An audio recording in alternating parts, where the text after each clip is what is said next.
Hello, people. It's your girl Chanel once again. If you're just joining us, kindly subscribe, like, share, and comment so that you'll be getting notifications from us and just to help us grow. Okay? No tutua, enwere egwu anyị na-agụ mgbe anyị pere mpe anyị ji ama akụkụ ahụ anyị niile anyị jikwa asụpa ihe dị iche iche. There is a song that we normally sing when we are small. We use it for spellings to help us spell. Ngwa gere ya.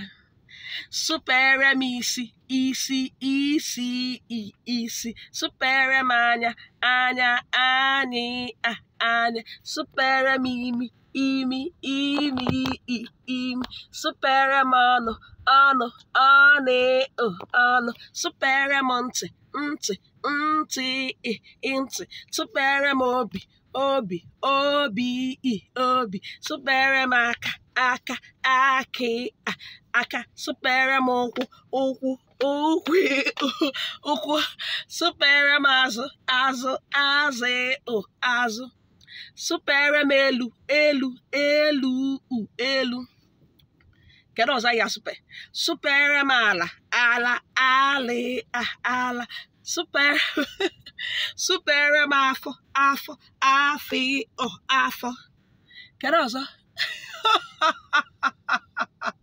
Ngwa onwe nke ichete dare ya, comment ya. If you remember anyone, comment about it. Have a beautiful day.